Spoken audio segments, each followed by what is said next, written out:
Pada malam ini kami telah menyelesaikan laporan polisi atas sikap dan tindak lanjut hal yang tadi malam pembahasannya yang begitu mengebohkan.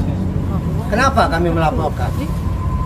Pertama adalah kami sudah dilaporkan dengan alasan kami dituduh melakukan pemukulan.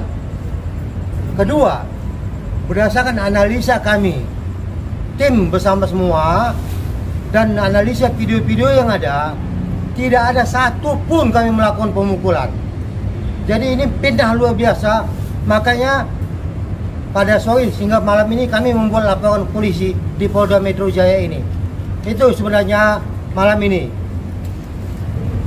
Kenapa kami kemarin maju ke dalam menghadap kepada melakukan pengalaian antara Sunan dengan Julianus? Kami lihat sepanjang perdebatan itu telah terjadi arogansi yang luar biasa oleh saudara Sunan. Itu yang pertama. Kedua, kami lihat bahwa saudara Sunan mendatangi Julianus dengan gaya dan model-model arogansi untuk mengantisipasi bahwa kita tahu saudara Julianus juga masih muda. Kami sebagai orang tuanya wajib untuk menenangkan dia, menenangkan emosinya, sehingga kami maju untuk tujuan kami mengalai permasalahan yang ada. Ternyata begitu baik tujuan kami, ternyata kami didorong dan dilemparkan begitu saja oleh saudara Sunan. Dan ini dikatakan pemukulan. Aneh memang. Fakta-fakta sesuai dengan ada di video, semuanya itu tidak ada menunjukkan saya memukul. Bahkan saya yang didorong oleh saudara Sunan. Dan menyangkut masalah laporan kami hari ini, silahkan saudara kita untuk menjelaskannya hasil laporan dia. Baik, terima kasih rekan-rekan media. Perkenalkan saya Kapten Putra Kaban yang dituduh telah melakukan pemukulan terhadap Bang Sunan. Jadi perlu sedikit saya jelaskan di sini kronologisnya, bahwa setelah acara perdebatan kemarin, Bang Sunan itu ada menghampiri Bang Julianus dan dilerai oleh Pak Surya Bakti Batubara. Nah, setelah dilerai ternyata... Tunggu, sebelum ke sana saya akan tunjukkan video bahwa tidak ada saya melakukan pemukulan. Ini fakta video yang ada. Jadi tidak ada saya melakukan pemukulan. Saya hanya mengelai untuk memisahkan. Jelas ya? Tidak ada saya melakukan pemukulan. Bang, yang gerak-gerak, Bang. Jelas ya? Saya ulangi lagi supaya jelas. Saya ulangi lagi supaya jelas kita semua bahwa tidak ada saya melakukan pemukulan. Ya.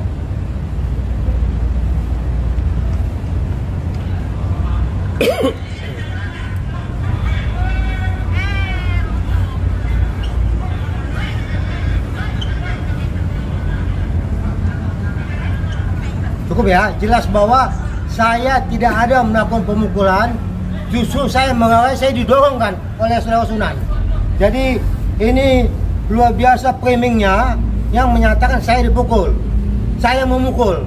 Akibatnya saya dilaporkan ke Polres Jakarta Selatan. Jadi ini memang kita coba, sebenarnya kami malu sebenarnya melapor ini, karena bukan tipikal kami untuk melapor urusan kecil begini, tapi terpaksa kami lakukan. Ya, sekali lagi kami tekankan, kami malu sebenarnya urusan melapor ini. Ini biasanya sebenarnya ada suatu kesalahpahaman biasa dalam kehidupan ini. Tapi karena kami sudah dilaporkan bahwa kami dituduh melakukan pemukulan, dan kami lihat video, sekian banyak video, tidak ada satu pun melakukan pemukulan. Makanya kami sore hingga malam ini telah melakukan laporan ke Polda Metro Jaya. Silakan. Pasalnya apa Bang? Pasalnya apa Bang? Nanti sebentar ya. Jadi saya tambahkan dulu. Artinya kami sebelum melakukan pelaporan di SPKT Polda Metro Jaya, kami coba melihat semua jejak digital. Seluruh video itu kita kumpulkan. Ternyata kita bisa temukan justru yang melakukan pemukulan Sunan Kalijaga dan kawannya. Kami ada videonya, nanti kami perlihatkan. Jadi begitu kita sudah kaji, ternyata unsurnya terpenuhi dan kami coba diskusikan setelah konseling, ternyata diterima laporannya. Alhamdulillah pada malam ini laporan sudah diterima, tinggal akan dilakukan visum malam ini juga. Nah, untuk membuktikan kalau ada pemukulan dari saudara Sunan Kalijaga, kami bawa rekaman yang kami cari. Rekaman video. Dua rekaman video. Yang pertama ini. Jangan gitu bang. Apa? Jaringnya bang. Jaringnya. Nah. Ini Sunan melakukan pemukulan. Silo bang, agak ke bawah. Ke bawah. Nah. Sunan melakukan pemukulan kalau di video sampai 3 kali. Putar ulang. Ya. Agak gerak bang, agak gerak. Iya. Ke bawah lagi bang. Nah. Ini videonya. Bisa ya lihat ya. Bisa. Oke. Yang satu lagi dilakukan oleh rekannya Sunan Kalijaga. Ke atasan dikit. Ke atasan dikit. Bawahan Ini dikit 3 bang. kali dilakukan pemukulan. Nah. Oke, cukup ya. Cukup. Untuk kronologis silakan. Oke, baik. Saya tambahi sedikit kronologisnya ya. Bahwa tadi saya menjelaskan ketika Pak Surya Bakti-Bara barang online, ternyata Pak Sunan masih mengejar Pak Ketum dan Bang Julianus, dan disitulah saya masuk ke tengah-tengah keributan. Saya melerai mengatakan sudah Pak kepada Pak Sunan dengan seperti menghalangi dia seperti itu. Tetapi saya dituduh telah memukul dia. Nah, dan pada saat dia mengatakan kau memukul saya gitu. Saya mengatakan tidak ada Pak.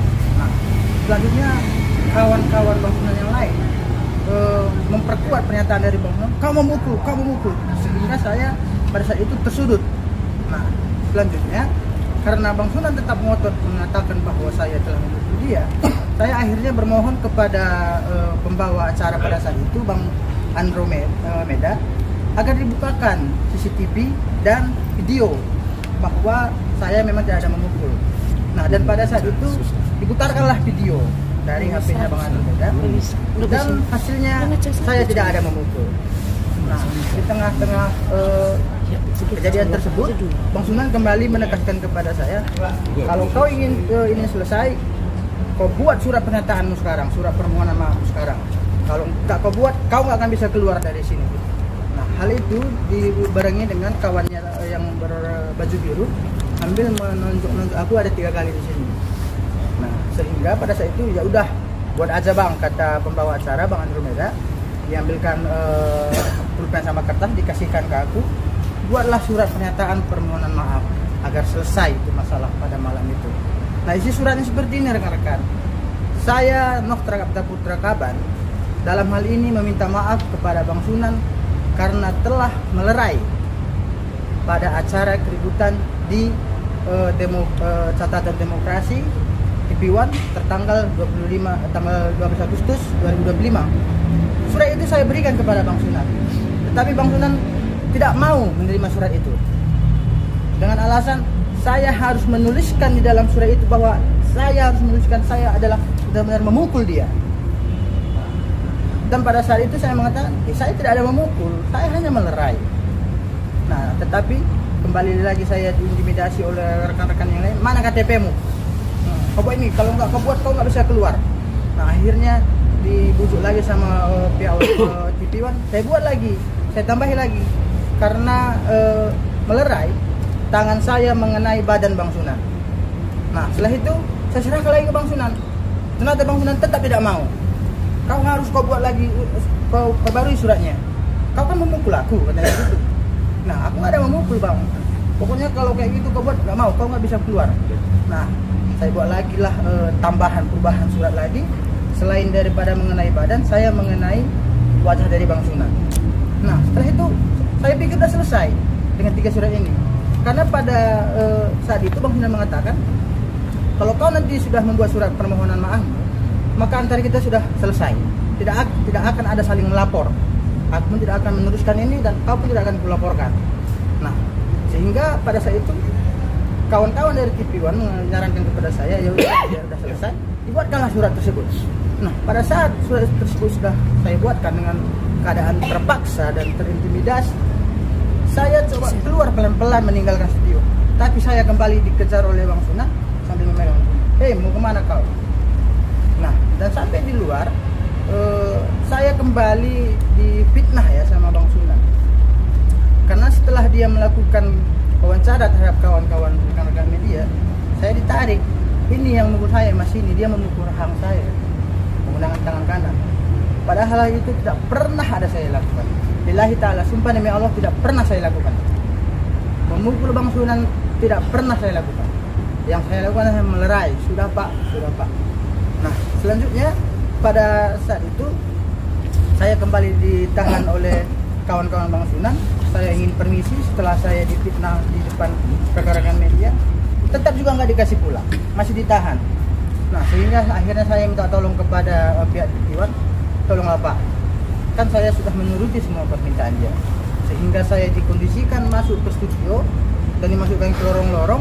Pada saat itu pun saya ketakutan. Nah, jangan-jangan saya dikondisikan karena saya ditaruh di dapur sendirian. Nah, saya masih khawatir, ketakutan pada saat itu. Bang, janganlah kayak gini Bang, nanti orang-orang mengkondisikan saya. Enggak Bang, kami akan amankan. Nah, selanjutnya setelah beberapa saat kemudian ada yang buka pintu dari belakang, baru saya keluar untuk menuju ke mobil. Baru kami ngebut pulang. Nah, hal itu tentu rekan-rekan media begini ya, saya sebenarnya sedih karena saya dituduhkan memukul Bang Sunan, padahal saya tidak ada melakukan itu. Nah, jadi saya beranggapan ya apa-apa, jangan-jangan saya dari kampung sehingga Bang Sunan melakukan ini kepada saya gitu. Baik, ini tambah lagi untuk pasal yang dikenakan pada laporan ini, artinya ada pasal persekusi, itu pasal 335 dan pasal pengeroyokan karena pemukulan dilakukan oleh 2 orang, jadi pasal 170. Mudah-mudahan nanti setelah dilakukan visum perkaranya bisa jalan. Terlapornya ada berapa orang berarti Pak? Terlapornya untuk sementara karena yang satunya kita tidak tahu, tetap itu Sunan Kalijaga. Kalau jejak digital itu cuman terlapor ya. Yang dipukul. Jadi sekaligus saya sangat tambahkan, kami sangat menyesalkan sikap panitia Catatan Demokrasi TV One yang mengundang kami secara resmi sebagai kuasa hukum Gereja Gladys. Mereka tidak mengantisipasi kondisi dan situasi pada saat malam itu. Jadi kami akan meminta pertanggungjawaban terhadap TV One, karena hal ini sudah menghancurkan reputasi kami. Sekali lagi kami ingatkan dan kami katakan bahwa kami akan melakukan tindakan hukum atas sikap dan tindakan panitia Catatan Demokrasi TV One. Karena ini kami lihat sudah cipta kondisi. Kami bertujuan baik untuk mengikuti debat atau dialog Catatan Demokrasi. Ternyata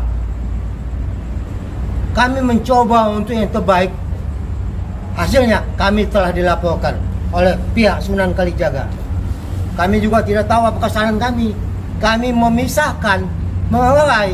Ternyata kami yang dilaporkan karena melakukan pemukulan. Ini yang menjadi hal yang menjadi catatan bagi kami. Kami akan hadapi segala tindakan hukum dan kami juga akan melakukan tindakan hukum. Bang, abang kan sebagai Sedikit lagi Bang ya, saya tambahin, pelapornya adalah saya sendiri, Noktakapta Putra Kaban. Terus sedikit lagi saya ingin menambahi bahwa kemarin itu Bang Sunan mengatakan bahwa siapa yang mengundang saya kan, dan saya ada dibilang sama nenek Waroka, emang Waroka ya nenek ya, sama nenek Waroka mengatakan bahwa saya itu disuruh titipan dan apa segala macam. Perlu saya tegaskan kepada rekan-rekan media bahwa pihak TV One itu mengundang Bang Julianus Sembiring sebagai narasumber. Nah, dan melalui via telepon pihak TV One mengatakan setiap narasumber bisa membawa 10 orang. Nah, dan Bang Julianus menyuruh Dr. Andreas untuk mengkoordinir ini, mengatur ini siapa-siapa aja yang ikut. Nah, jadi perkataan Nenek Imam Warokah yang menyatakan ada suruhan, titipan, itu tidak benar. Dan perlu juga rekan-rekan media ketahui, kan rekan-rekan media nggak di dalam studio semalam, bahwa akibat perkataan Imam Warokah ini itulah yang mendramatisir, yang seolah-olah membuat kejadian sangat ngeri. Nah, ditambah lagi dengan Nenek Baby Kumalasari ya, yang mengatakan bahwa saya ada memukul rahang Bang Sunan. Di video kita lihat Ibu Baby Kumalasari nggak ada, kita lihat berada di tengah-tengah keributan itu. Nah, mengenai kaki dia berdarah apa segala macam, itu saya lihat sendiri memang terkelupas jempol kuku kakinya gitu. Nah, jadi tolonglah jangan ini di framing, jangan menggiring ini bahwa saya telah memukul, saya adalah titipan, saya adalah suruhan. Itu tidak benar, karena memang pihak TV One yang memberikan hak kepada Bang Julianus agar membawa 10 orang. Baik, Itu dia yang saya sampaikan. ini surat laporannya Olah jangan deket. diterima Nomor LP. sebentar. Resmi diterima pada tanggal 13. Mudah-mudahan tanggal 13 tanggal yang rahmat katanya. Drama perseteruan antara Reza Gladys dan Sunan Kalijaga semakin memanas. Kali ini, bukan lagi hanya adu argumen di layar kaca, tapi sudah merambah ke ranah hukum. Kuasa hukum Reza Gladys, Julianus Sembiring, resmi melaporkan balik Sunan Kalijaga ke pihak kepolisian. Laporan ini terkait dugaan tindak kekerasan yang terjadi saat keduanya berdebat panas di sebuah program televisi. Menurut keterangan Julianus Sembiring, insiden ini terjadi secara tiba-tiba saat acara debat berlangsung. Ia menegaskan bahwa tindakan Sunan Kalijaga bukan sekadar perdebatan verbal, tapi sudah menyentuh ranah fisik yang tidak bisa ditoleransi. Julianus mengungkapkan, langkah hukum ini diambil demi memberi efek jera, sekaligus memastikan bahwa kejadian serupa tidak terulang. Bukti rekaman tayangan TV dan keterangan saksi sudah disiapkan untuk memperkuat laporan. Awal reaksi publik di media sosial langsung terbelah dua. Sebagian mendukung langkah tegas Julianus Sembiring, menganggapnya sebagai pembelaan yang sah. Sementara sebagian lain mempertanyakan, apakah benar tindakan Sunan Kalijaga tergolong kekerasan, atau hanya emosi sesaat di tengah debat panas. Tak sedikit juga yang berpendapat bahwa konflik ini akan semakin panjang dan rumit. Ada yang bahkan menduga-duga, siapa pihak yang sebenarnya memulai provokasi di acara tersebut. Kasus ini jelas menandai babak baru dalam perseteruan panas antara pihak Reza Gladys dan Sunan Kalijaga. Dari sekadar adu argumen di layar televisi, situasi kini bereskalasi hingga ke meja aparat penegak hukum. Langkah yang diambil kuasa hukum Reza Gladys, Julianus Sembiring, bukan hanya sekadar bentuk pembelaan diri, tapi juga sinyal tegas bahwa mereka tidak akan tinggal diam terhadap tindakan yang dianggap melampaui batas. Kini, semua mata tertuju pada respons Sunan Kalijaga. Apakah ia akan memberikan klarifikasi, mengambil langkah hukum tandingan, atau justru mencoba menyelesaikan konflik ini di luar jalur pengadilan? Publik sepertinya akan terus disuguhi drama lanjutan, dan tak menutup kemungkinan kasus ini akan semakin rumit, dengan bukti-bukti dan saksi-saksi baru yang bisa mengubah arah cerita. Drama ini jelas belum berakhir, bahkan bisa jadi baru memasuki babak paling panasnya. Setiap langkah yang diambil kedua belah pihak, baik dari kubu Reza Gladys maupun Sunan Kalijaga, berpotensi membuka fakta-fakta baru yang lebih mengejutkan. Siapa tahu, besok atau lusa akan ada kejutan yang mengubah arah kasus ini sepenuhnya. Kalau kalian nggak mau ketinggalan update terkini, pastikan kalian dukung channel ini dengan klik tombol like, tulis pendapat kalian di kolom komentar, karena siapa tahu opini kalian bisa jadi bahan diskusi seru di video berikutnya. Dan tentu saja, subscribe serta aktifkan lonceng notifikasinya, supaya setiap gosip panas dan kabar terbaru langsung masuk ke layar kalian.